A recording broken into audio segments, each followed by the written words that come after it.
ময়মনসিংহের ভালুকায় CNG truck মুখোমুখি সংঘর্ষে একজন নিহত ও 4 জন আহতের ঘটনা ঘটেছে। শনিবার সকালে উপজেলার ধিতপুর বাজার এলাকায় এই দুর্ঘটনা ঘটে।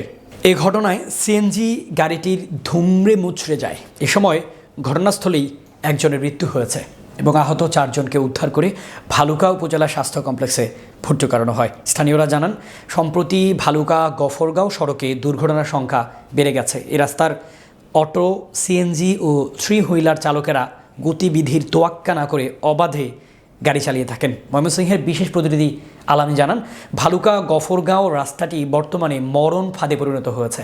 এই সড়কে প্রায়ই দুর্ঘটনার চিত্র চোখে পড়ার মতো। স্থানীয় প্রশাসনের উদ্যোগে এসব নিষিদ্ধ ঘোষিত ব্যাটারি চালিত অটোরিকশা, 3 হুইলার ও সিএনজির গতিবিধি মেনে গ্রামীণ সড়কে চলাচল ও মহাসড়কে চলাচলের সম্পূর্ণভাবে নিষেধাজ্ঞা দিলেও পরিবর্তন আসেনি বেপরোয়া চালকদের মধ্যে। এসব ভোগান্তি থেকে পরিত্রাণের জন্য সংশ্লিষ্ট প্রশাসনের কড়া নজরদারির মাধ্যমে সড়ক দুর্ঘটনা কমাতে যথাযথ পদক্ষেপ কামনা করেন পথচারীরা।